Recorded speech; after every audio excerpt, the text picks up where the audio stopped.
Chers amis, qu'est-ce que c'est que la Semaine Sainte? La Semaine Sainte, c'est la grande semaine qui commence pour nous chrétiens avec le dimanche des Rameaux et qui se termine le dimanche 4 avril par la résurrection. Pourquoi cette semaine est restée dans l'histoire? Au fond, pourquoi raconter l'histoire de Jésus?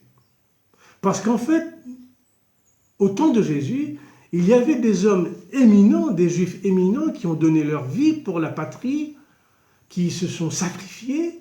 Je pense à Bar Kokhba qui est mort en 132, tué par des Romains. Je pense au massacre de Masada, où plus de 600 juifs se sont donné la mort pour éviter d'être arrêtés par les Romains. Judas le Galiléen et bien d'autres. Pourquoi a-t-on retenu l'histoire de Jésus? C'est ce juif de Galilée qui était connu vers la fin de sa vie, qui était connu pour ses miracles, qui était connu pour sa manière de parler, pour ses paraboles. Et pourquoi on l'a retenu? Au point d'en faire un livre qu'on appelle l'Évangile, et au point d'en faire le point culminant d'un livre qu'on appelle la Passion de Jésus. Eh bien parce que ce Jésus, c'est celui qui est ressuscité d'entre les morts. C'est pour cela qu'on le retient, qu'on l'a retenu. Et donc, qu'est-ce qu'on va faire?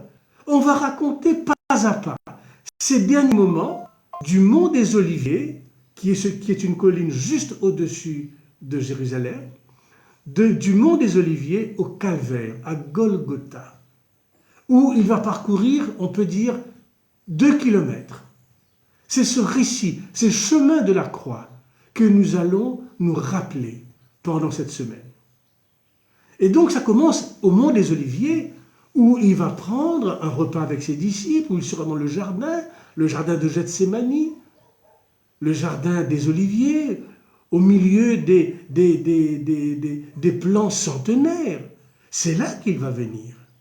Et c'est là qu'il va commencer ce chemin de croix. Et qu'il va dire: il faut que j'aille accomplir ce qui m'a été demandé. Et justement, il va descendre le mont des Oliviers, il va traverser la vallée du Cédron et il va entrer dans la ville sainte.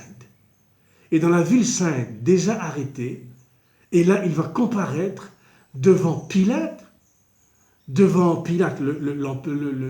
représentant de l'empereur, qui ne trouve rien à dire sur lui, mais qui finalement va le livrer à la foule en colère.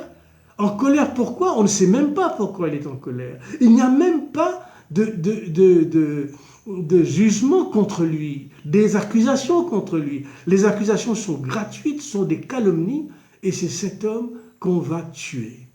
Alors, il aurait pu mourir tout simplement. C'est un parmi les malfaiteurs qui est mort sur la croix, parce qu'auprès de lui, il y en avait 2 autres. Et on n'a même pas retenu leur nom. Et pourtant, c'est ce Jésus qui va être retenu.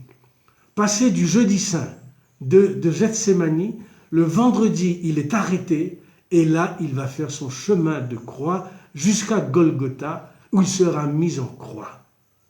Et c'est ce que nous, les chrétiens, nous allons vivre le vendredi saint. Il n'y a pas de messe ce jour-là. On va vivre dans le silence. On va vivre dans la prière de l'Église. Nous allons écouter ce grand texte d'Isaïe au chapitre 52-53 qui nous parle de ce serviteur qui se laisse mener à l'abattoir comme un agneau. C'est comme un agneau que Jésus s'est donné. Il n'a pas refusé de donner son cou, son dos. Et on lui a couvert de crachats, de coups de fouet. Et c'est ce Jésus que nous allons contempler. Parce qu'au fond, la misère de Jésus, c'est notre misère. C'est la souffrance. Par exemple, la souffrance de Covid. Nous sommes enfermés. Nous sommes comme des prisonniers. Eh bien, comme Jésus, nous allons vivre cette semaine sainte avec lui. Et puis, cette semaine sainte va déboucher le samedi.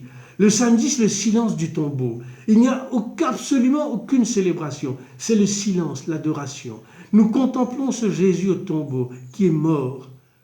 Et justement, on l'a mis au tombeau tellement vite qu'on n'a pas eu le temps d'embaumer son corps. Et c'est le samedi matin, le dimanche matin plutôt, que les femmes vont aller au tombeau. Et là, qu'est-ce qu'ils vont trouver? un tombeau vide. Ils vont rester avec leur aromate dans leurs mains et ils vont trouver un tombeau vide. Et alors, un ange leur apparaît et leur dit, il n'est plus ici, celui que vous cherchez, il est ressuscité. Alors, à partir de ce moment, c'est le renversement complet dans l'histoire de l'humanité. Le renversement. Parce que celui qu'on a cru, qu'on a tué, qu'on s'est débarrassé de lui, eh bien justement, non, il est ressuscité. C'est alors que nous comprenons qu'il est l'envoyé de Dieu, il est le Fils de Dieu, le Seigneur, le Messie qui a été annoncé dans toute la Bible. À partir de lui, il y aura beaucoup donc d'adhérents jusqu'aujourd'hui, et c'est pourquoi que cette semaine sainte, c'est la semaine, c'est le point culminant, de toute la chrétienté.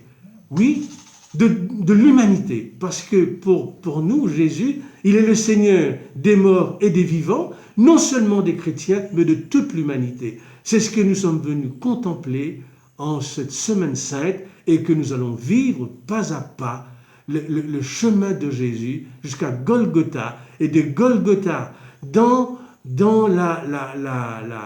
le cercueil, le sépulcre que lui a donné un homme, Joseph d'Arimathie, qui lui a donné ce sépulcre, et de ce sépulcre, eh bien, il va se lever. C'est le Seigneur ressuscité, c'est ce que nous vénérons, c'est ce que nous adorons, et c'est ce que nous allons vivre pendant toute la semaine sainte.